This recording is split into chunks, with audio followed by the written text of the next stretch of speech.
Can't get enough of this.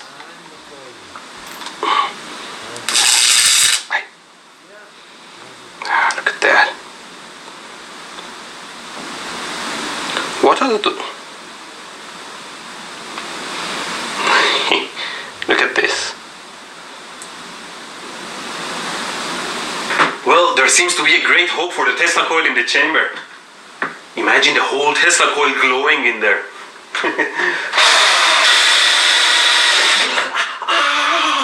Always mind your body parts when working with power tools.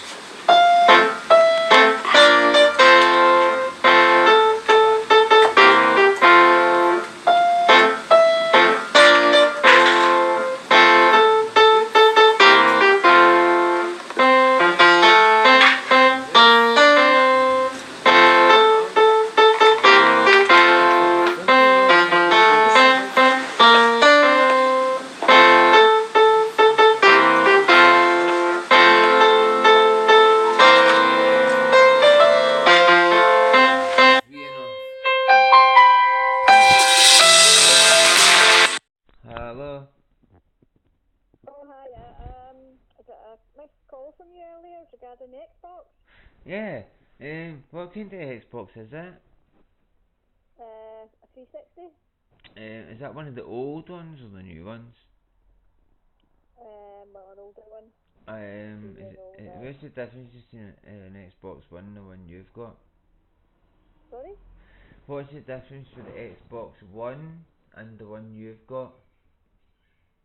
I have no clue. I know it's a different model. Alright. How much are you selling it for? I think £100. £100. An Xbox 360. I'm sure that's the one with, has it got an X on top of it? Sorry? Has it got an X on the top of it? Xbox 360, that's what sales for you. Is that the new one or the old one? It's the older one. It's the older one. But it's the grey coloured one. Grey colour. What can I ask what colour it is, sorry? White. Have you not seen the pictures? No, I've looked at that many. I don't know what one's what, so I do apologise. It's blue. It's blue. Oh, I think I know what one you're talking about. I'm interested. I have got the money. I stay in Kirkintilloch. I haven't got transport. That's the only thing. So how far away are you from Kirkintilloch? Depends where you are in Kirkintilloch. Sainsbury's. Whereabouts? Right, I'm in the town in Kirkintilloch. Probably about 25 minutes, 30 minutes. 25 minutes. Right, okay. How many games was with it? Or was it just 13. controllers? No, 2 controls and 13 games. 2 controllers and 13 games. Okay. Would you be willing to drop it off if I pay petrol money? How much are you wanting to buy it for? £80. No, I'll just leave it just now because I'm looking for a bit more than that. And obviously I'll need to travel, and it's just on, so I'm going to leave it on for a wee while longer, okay? Yeah, Thanks, that's anyway. fine. I would get a bus if I needed to, if you couldn't drop it off. So, Okay. if like you said, if you get better off or whatever. Right. How many Thank you. gigs is it? Can you tell me?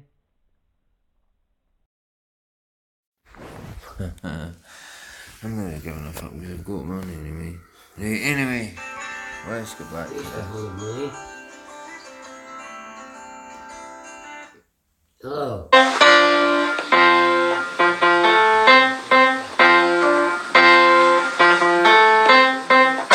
Okay, let's run it in vacuum. No needles this time. I want to see if the tower glows on its own.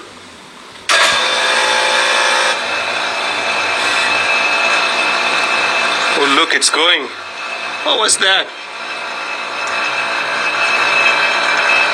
I don't want that. What is that on the bottom? Look at that.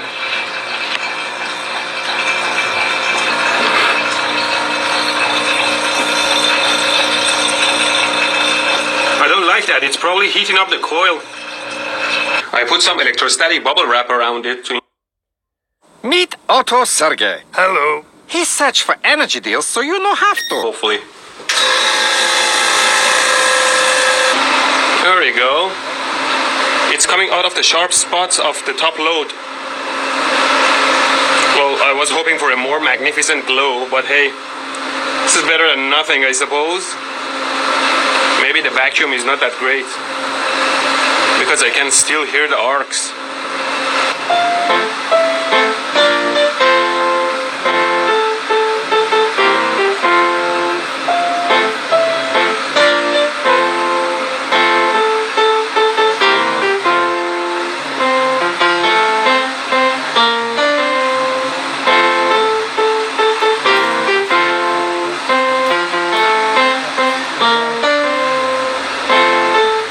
What happened to my tower? It broke in half. It seems like there has been a lot of heat and it melted or something. I guess it's time for a new tower. But let's make one last use out of it. Ow, it's hot. Obviously molten. One last time using my spinning wheel. It probably won't turn much when there's a vacuum.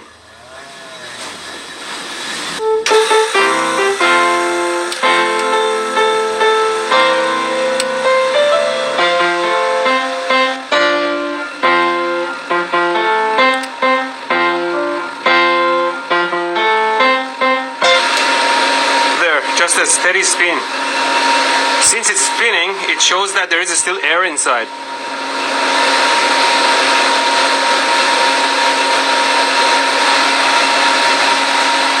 Interesting experiment. I thought without air we wouldn't see much glow, but seems like the electrons glow on their own too.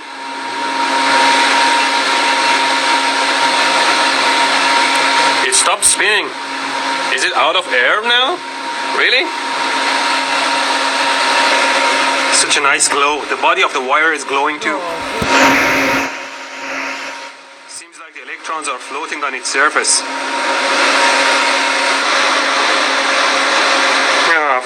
Better turn it off. My tower is burning.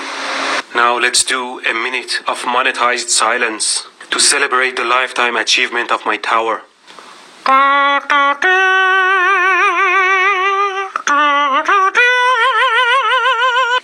Do you know? Okay, I wanted to show you something that you've never seen before. The only thing that's close to this is my video, and it was incredibly popular. It still gets commented on a lot, but most people don't know what's going on. They'll make descriptions talking about eddy currents and Lenz's laws, but one of the biggest mistakes of human stupidity, and basically in all branches of science, is this, and that is descriptions are not explanations. Okay? So what we have here is a compass. It's actually a precision compass, rather an expensive one. The chassis is made out of aluminum, the flywheel is brass, and I have markings on it to show when the flywheel will stop, so you could see it, just Sharpie markings. So maybe it's 65 to 85% copper, and of course we have a huge honking neodymium iron boron magnet here. It is just an enormous $1,000 beast. Here I have magnetic viewing film. Here you can see the dielectric inertial plane of the magnet, and of course I've shown, oh my god, this sucker actually makes my eyes hurt when I actually lean over it for too long in experimentation. That is due to chromatomes in the human eyes. So, now normally you would never be able to see something like this. Now you see this dark ring that exists around here? Now this is actually chromium-plated. Chrome-plated neodymium. Since neodymium is ceramic, it corrodes in air. The neodymium iron boron does, and so they chrome-plate them. But you can actually see this dark ring that exists in a perfect circle. Now that's not a marking that I made. That's actually the magnetic divergent force. There's a zone here.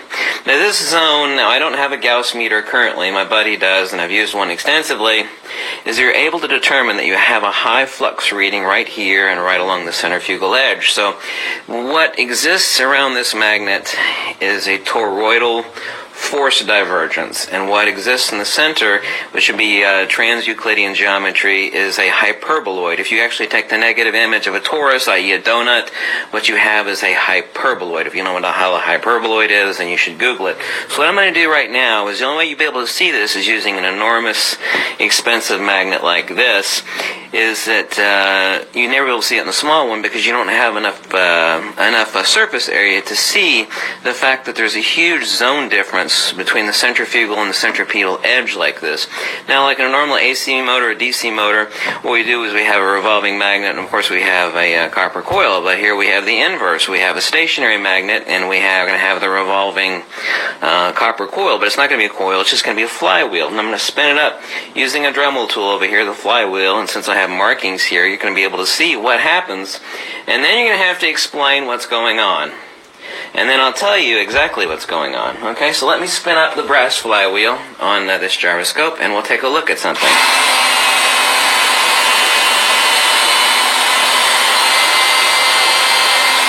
Let's use a felt pad from a Dremel tool, and I'm going to place it right at the centripetal convergence center of this magnet.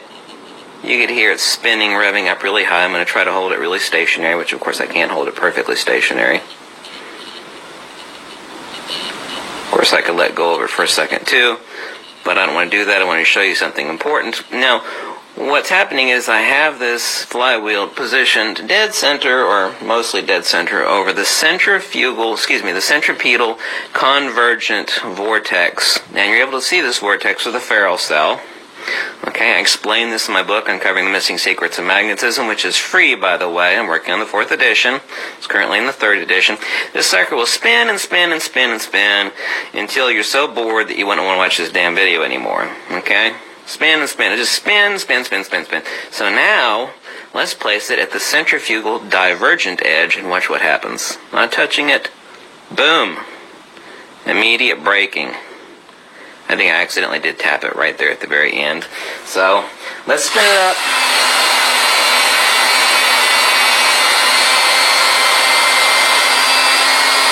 And let's put it at the maximum flow of divergent centrifugal magnetism as I just spun up the flywheel. And that would be ejecting out like this. So you're going to have to imagine a torus, a field torus, emanating from this magnet. I'm going to place it right at the maximum wavefront. Boom. Immediate braking. You see the marks I placed on the compass? They've stopped. Immediate braking. Now you think, well, why not put it here? Well, you have to imagine a torus, i.e. a donut, okay? Just think of this as the center of the donut. You can actually see it here because over the past 5 years, it has actually affected the chromium plating and has made a permanent ring right around here. Now this is quantifiably, I hate to use the word quantifiably, it is quantifiable, however, with a Gauss meter. You have an extremely high flux density right here at the dead center, but that is the centripetal. Convergent. Just think of like a tornado vortex, returning right here. You have the return point right here, okay? So I'm able to sit this flywheel here until the cows come home. It'll spin and spin and spin and spin and spin and spin and spin and spin. Okay, great. I'm able to put it over here. Boom! Immediate braking. The fact is that if you take a Gauss meter, and this is an undeniable fact, there's nobody on earth that's going to deny this, any idiot with a Gauss meter and this huge honking 1,000-hour magnet will discover it's exactly the same thing. You have an extremely high flux density here with the Gauss meter. It tapers off right about here, then it starts increasing, amazingly enough, right where this black ring starts, and it gets really, really, really, really high right here. Okay, really high, tapers off, increases again.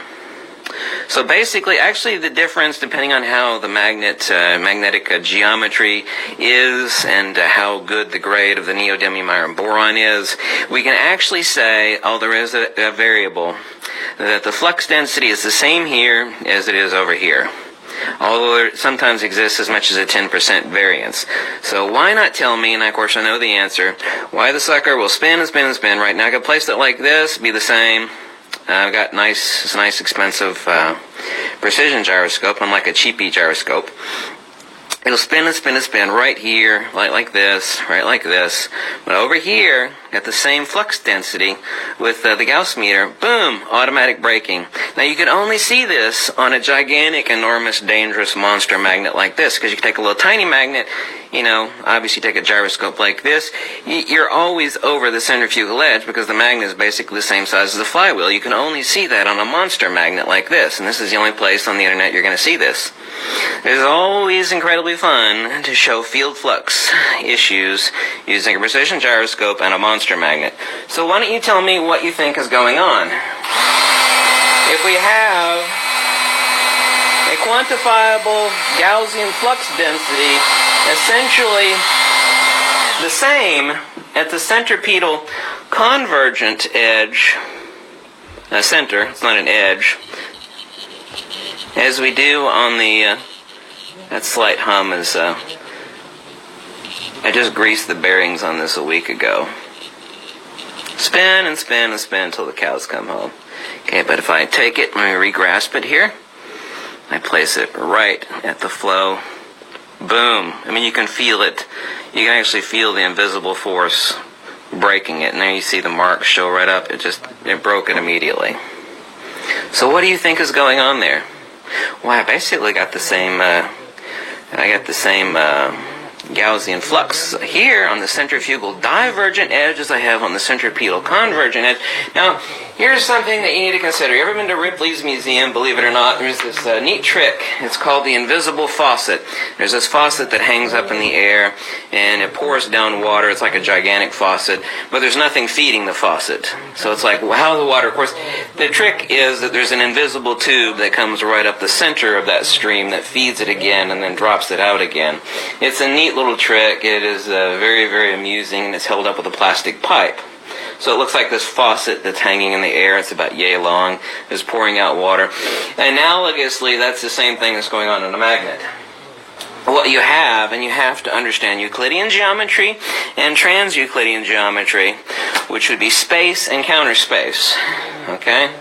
Everything in the world comes from nothing. And by nothing, I don't mean nothing. I mean unmanifest. This is a key component of human stupidity. And if you understand this, you'll be far, far wiser than nearly 100% of the rest of the world. Nothing is wholly different than unmanifest. Nothing is absence. Unmanifest means it is immaterial. Just like all fields are immaterial. They have no quantity. Everything in the universe is fields, and fields are not particles. Yeah, like a belly button. It's an empty spot. That's where you were given life. You know, I hate to be gross, but like a woman's vagina, it's a hole, you know, the hole in it, you know, all life, you know, the center of a cosmic galaxy. I don't care if you want to use a black hole analogy, everything. You know, why does a cyclone have a dead center right in the middle where there is no wind? So if you're in the dead center of a hurricane, the weather is beautiful and there is no wind, but at the very edge of the center of that hurricane, you got 250 mile an hour winds. But everything in the universe is like this. So we're not confusing nothing from unmanifest. Okay? So you have to understand, start thinking of a donut in your head. Now think of the inverse image of that donut, and that is the hyperboloid. That is the trans-Euclidean geometry. Even Pythagoras and Plato talked about this. They understood Euclidean geometry, but they weren't interested in Euclidean geometry insofar as they were ultimately interested in the metaphysics of trans-Euclidean geometry, i.e. counter space, i.e. inertia. Okay? What's a really crude analogy of inertia? A stick of dynamite sitting there that someone could play with. I mean, it's nothing. Okay? What would be Euclidean geometry? Exploding the stick of dynamite and you seeing a mushroom cloud. What are we talking about? The ether. We're talking about inertia. Everything in the universe works off two principles: force and motion, and inertia and acceleration. So what the hell is going on that this mostly copper brass flywheel will spin and spin until the cows come home? I can make like a 10-minute video of just this sitting here right at the, well, this is a super powerful magnet. You know, it should be the same. No. We have a centripetal convergence here. This zone right here, increasing right at the dead center, which I'm hovering over right now. And we have a totally different zone over here. This is the pedal convergent. This is the centrifugal divergent. And that's what happens when I drop it over here. Oh my God, look, I have immediate braking. If I place it like this, the braking occurs faster. Why is that? Because the force divergence doesn't come out like this. It comes out like a donut. So this is why, you paying attention? I place the flywheel at an angle like this because it is in direct line with the maximum force divergence from the flywheel. This is electromagnetic retardation. That is actually what it's called, EM retardation. This is the very same thing that people think is proof of Einsteinian relativity, is that GPS satellites need correction for speed. They think, well, it has something to do with faster an object goes, it needs correction. No, it has to do with simple Maxwellian electromagnetic retardation. Okay? This flywheel is just like an inverse AC motor or DC generator. You have a spinning magnet, essentially. You have a copper coil around that. That's creation of, say, a turbine is actually creation of electricity. So what have I done? I've actually inverted that. I've taken a still magnet instead of a rotating magnet around a coil. And then what I've done is I've taken a still magnet with a rotating coil, except it doesn't have to be a coil. It's just a copper flywheel. And this brass flywheel is mostly copper. So what I've done is I've actually given a time component to the copper coil. So this is the inverse of an AC motor. You thinking now? You know, understand how an AC motor works? Very, very simple one. A really, really simple Tesla motor. Spinning magnet, stationary copper coil. What I've done the inverse of that, I have a stationary magnet and a rotating copper coil. But it doesn't have to be a copper coil, it just has to be a flywheel. So now you know what the hell is going on? You do? You don't? Well, it doesn't make any sense. The face of that magnet should be really, really powerful. You know, why will it spin all day long here, but over here, if I place it right along the wavefront of the centrifugal divergent, well, I get immediate, hardcore, fast braking. Spin all day long here, immediate braking. Spin all day long here, immediate braking. Any Gauss meter will tell you have an extremely high flux density right here in the center, boom. Kind of like the drain in your bathtub, if you will. This is exactly what's going on here. Boom, right here. A magnet has two geometries. It has dielectric and it has magnetic. You have a Euclidean geometry, the force divergent torus, and you have the trans-Euclidean geometry of counter space, i.e. inertia, the point of rest. Now, Walter Russell would call this like the God point. I don't care if you use the word God. I mean, it doesn't matter. I mean, that's what he referred to as the point of a rest point. Okay? Ultimately, everything is tethered like a dog on a leash that is staked to the yard. I mean, you could run around all at once. Why? There's not a single straight line in the universe. Everything is curved linear. You have a coherent. What defines a magnet is not any quantity, obviously. This magnet is exactly the same before it was magnetized as it was after it was magnetized. Quantitatively. Qualitatively, what we have is field coherency. And the only way to demonstrate what's going on here, someone think, well, it's a really powerful magnet. It's going to be the same here as it is here as it is. No. It's like, well, okay, you've shown me that with a Gauss meter that's incredibly strong here, it tapers off here. And anybody with a Gauss meter can prove this. It's 100% undeniable, really strong here, tapers off, gets really strong again right here at the edge. Okay? So why is this edge, let's say they're both the same. They're usually not, but usually they're very, very close. Why is this center point radically different from the, because this is centripetal convergent and this is centrifugal divergent. What we have here, pay attention, this is the important part, kiddies. This is the point of inertia. This is the point of force and motion. Now the flux meter has no idea what the hell the difference between inertia and force and motion is. It only measures Gaussian flux. But what we're talking here is like a fire hose shooting out. And we're talking here is like a drain where you pull the drain on your bathtub. Get it now? Drain, fire hose. Drain, fire hose. Well, they're both the same with the Gauss meter. You know, you got the same flux density right here. You know, 3/4 of a Tesla measured. And you got the same flux, well, roughly. Basically the same. So what's the difference? Centripetal convergent, centrifugal divergent. That's why this brass flywheel, which was mostly copper, behaves radically different here than it does over here. Well, actually, it'd be like this. I could put it like this, but since it's a torus, you have to imagine a donut right around the centrifugal edge of this magnet. Now, if you watch this video, despite my squeaky little voice, you've actually learned something today. Oh my God, we've learned the difference between Euclidean and trans-Euclidean geometry, and we've understood that every magnet has two zones, a force zone and an inertia zone. But the way you're able to see it really good is not with a normal magnet like yay big. Even that's a magnet about yay big is huge. But this is a monster magnet. So I have a diverse surface area here to show you in great detail using a precision gyroscope what is going on. And there's nowhere else on earth you're going to see this video. You should send this video to everybody you know. And every kid should watch this video because, kiddies, I own every book in the world ever made on magnetism. Oh boy, you can believe me. And I can tell you right now that until I wrote my book, there's not a single explanation in the universe, on this earth specifically, as to what magnetism is, how a magnet works.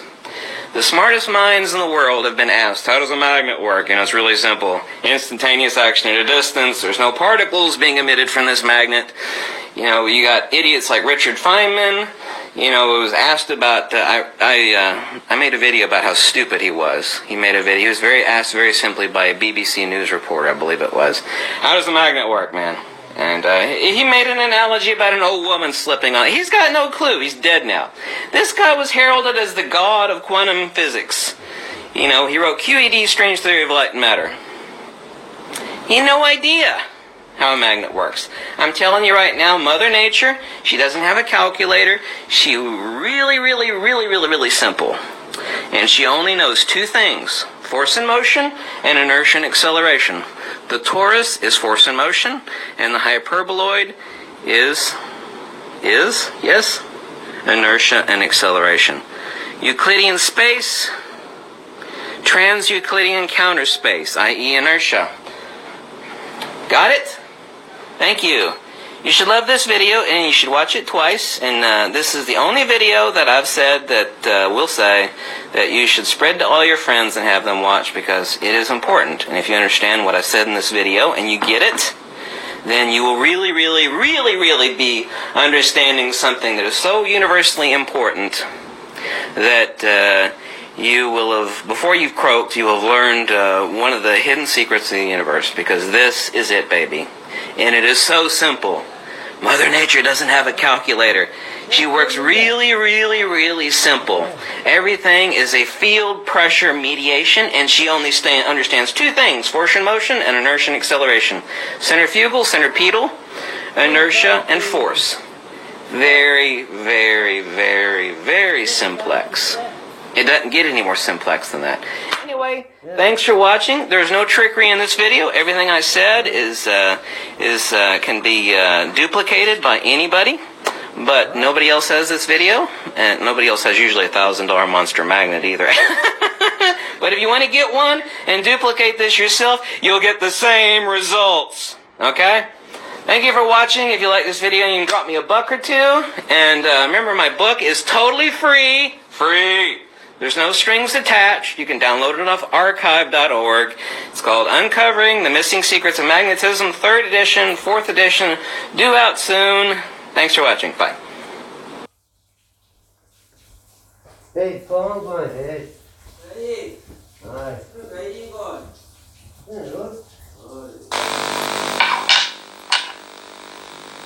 Permanent magnets are difficult things to understand. In fact, if we're absolutely honest with ourselves, we don't understand them. You see, either end of a bar magnet will attract a piece of steel. But it doesn't follow that because it's painted red, it's a magnet. Because look, it won't pick up that piece of steel, but this one will. So this one's the magnet. But the only real test between two magnets is whether or not, in addition to attracting each other, they will also repel when reversed. Now, the idea of repulsion gives you the impression that perhaps you could float one of the magnets over the other, like this. Now I can feel the repulsion. Now watch what happens when I let go.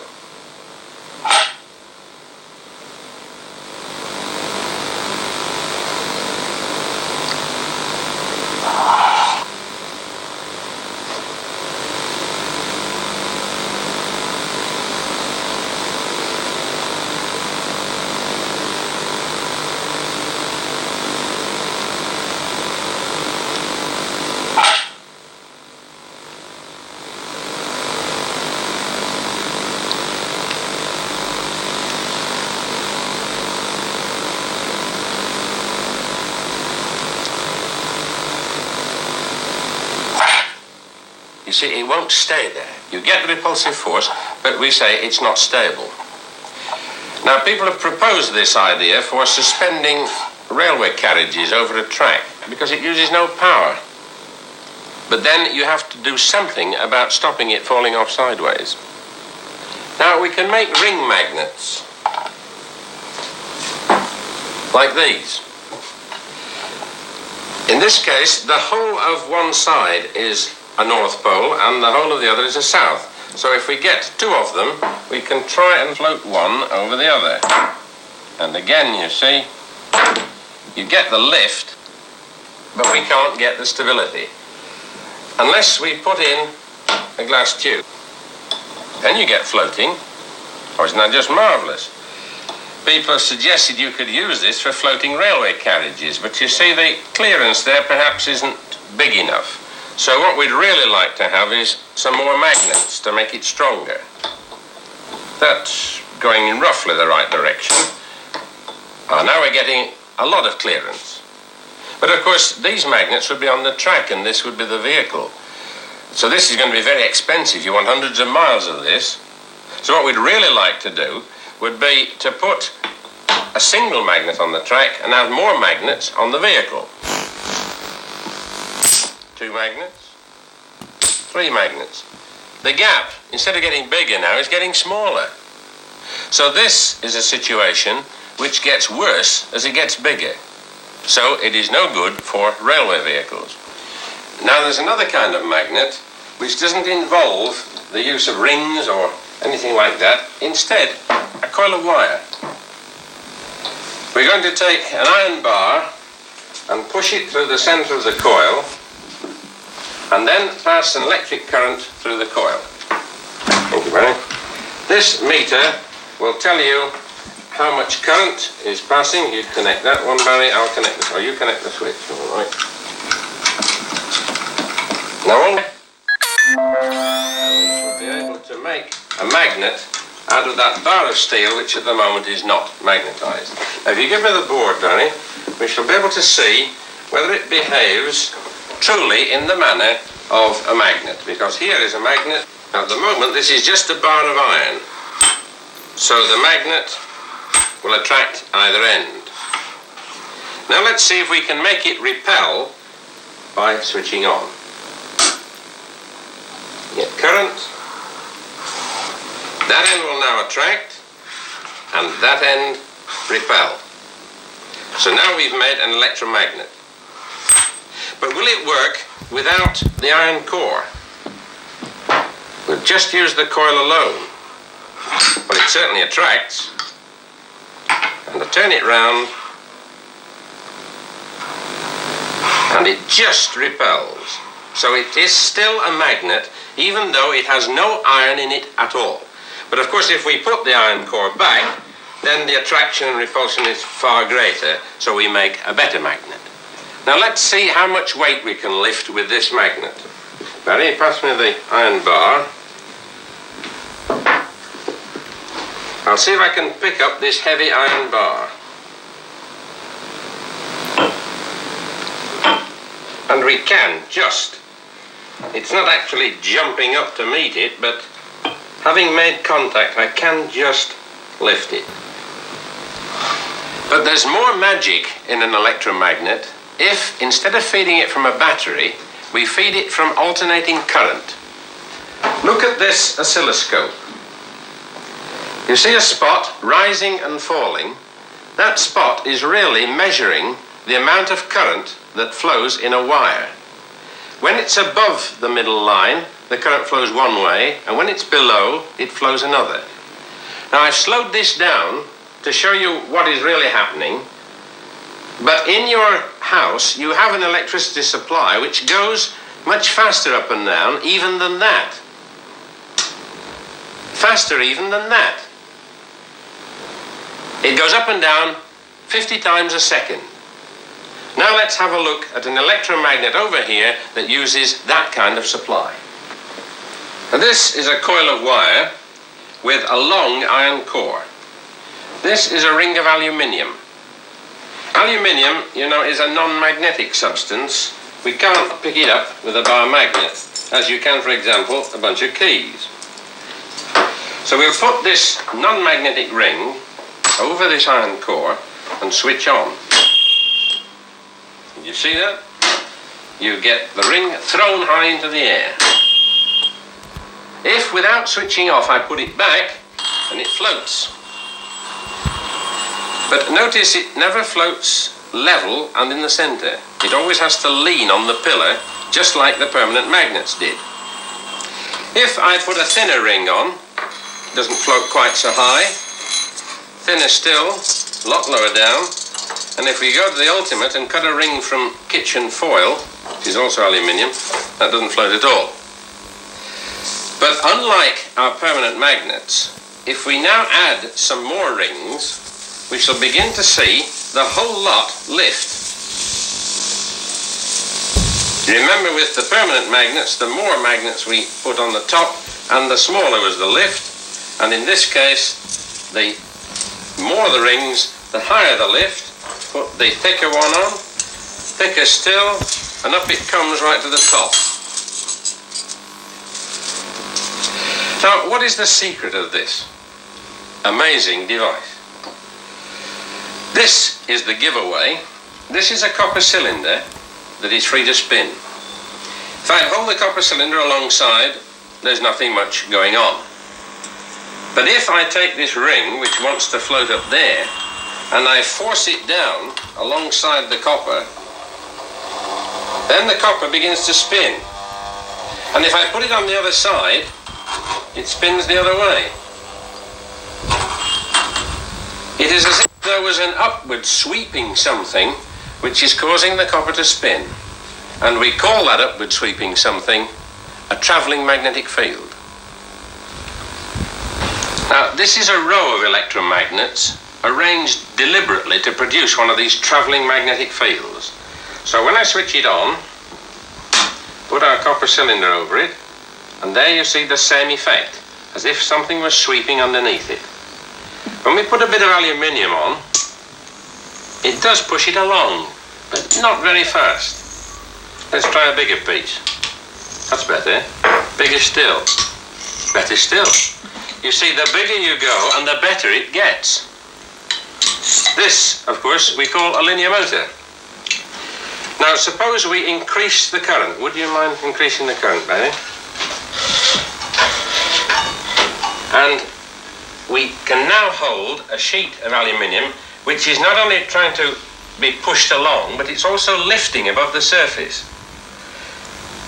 It's much more like what you would expect if you threw a piece of wood into a flowing river. It would float and move along. So this then is the beginnings of a magnetic river. But it hasn't got any banks, because if I take my thumb away from here, it'll fall off the side. If I take it too far towards you, it'll fall off the other side.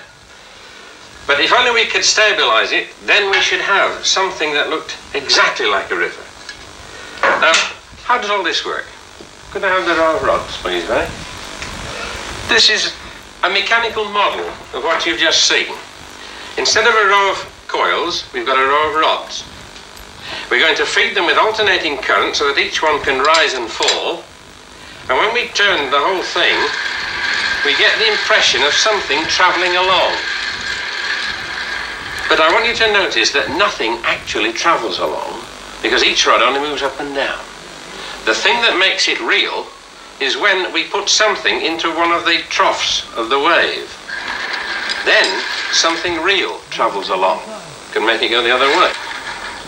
If you watch an individual rod such as this one, you'll see that it's only going up and down. There is no horizontal movement at all. Only the ball is a real thing moving side to side.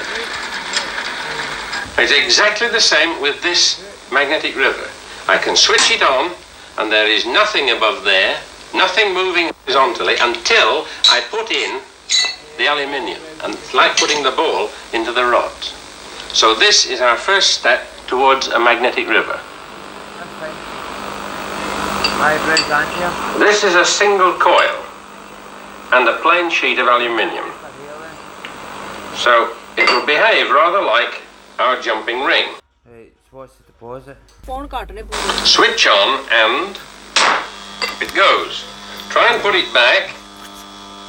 It floats. It has a really good try at floating, but it doesn't make it. But if we place it not in the middle of the coil, say it like that, then it doesn't jump straight up. I put it to this side.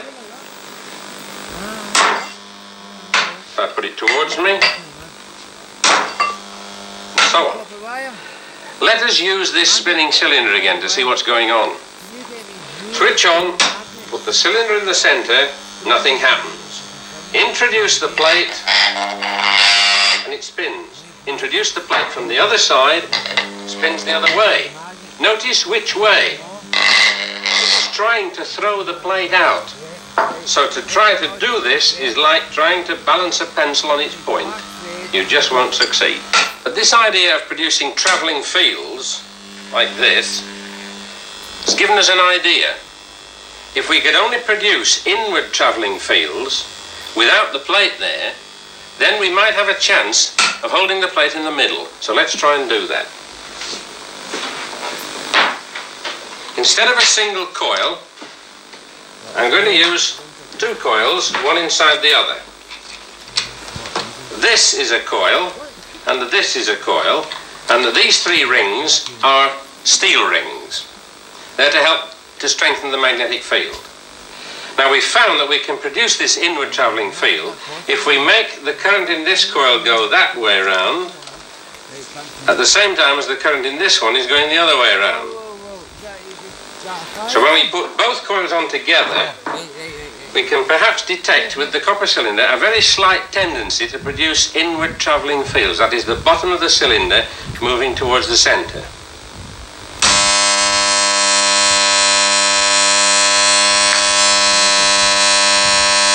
That's what we're looking for.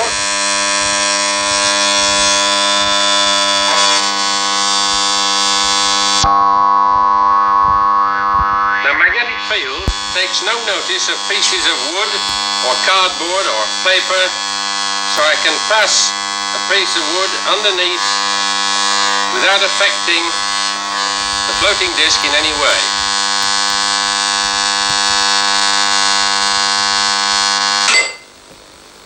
Now I want you to imagine that we've been able to take this solid structure, put it under a steamroller and roll it out flat, really flatten it in this direction. And let's try and imagine what that would look like.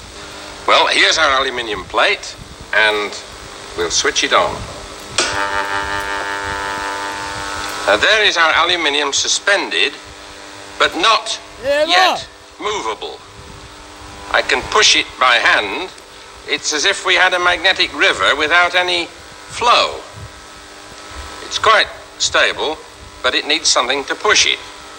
So just to demonstrate that, I'm going to put a little air screw on it. And when I switch this on, you get your propulsion.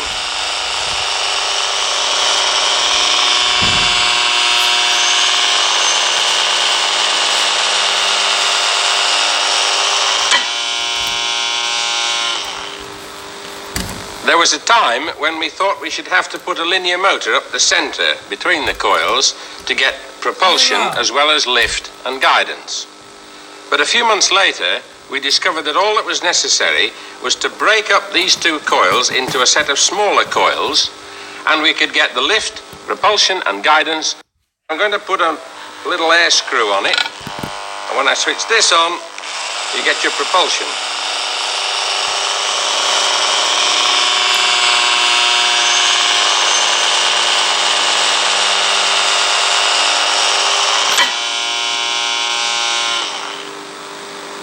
There was a time when we thought we should have to put a linear motor up the center between the coils to get propulsion as well as lift and guidance. But a few months later, we discovered that all that was necessary was to break up these two coils into a set of smaller coils, and we could get the lift, propulsion and guidance from one and the same set of coils. Now here is one row of coils and the other one at the other side. But this time the coils have been divided up into groups so that we can produce a travelling field as well as give lift and guidance. The thing we're going to propel in the magnetic river is this sheet of aluminium, and we've stuck some tape onto it so that you can see it more easily because it goes rather quickly. So Barry, if you'll take this please and put it on the end and switch on, we'll have a demonstration.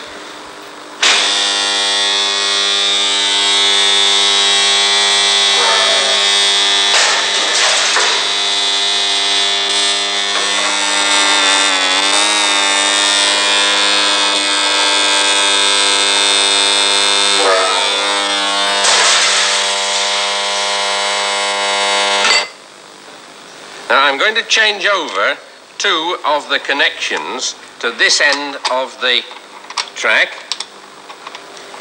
so as to make it fire backwards.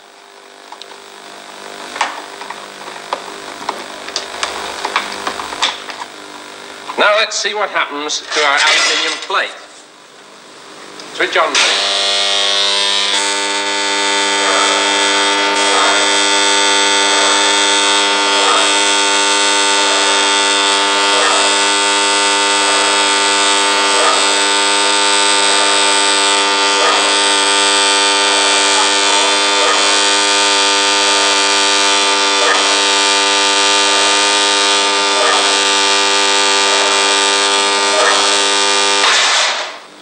Now this back-to-back motion, of course, has got nothing to do with passenger-carrying vehicles. It's more suitable for propelling shuttles in weaving looms. So I'm going to change back the connections because I'd like to show you the train.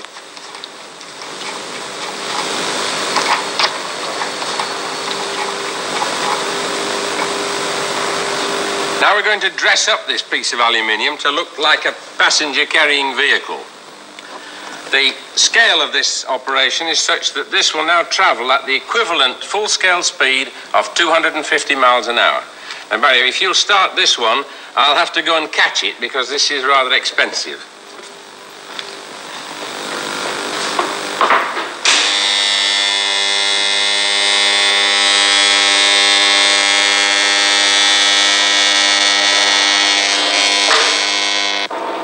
Now it's possible that we shall see this kind of vehicle carrying passengers.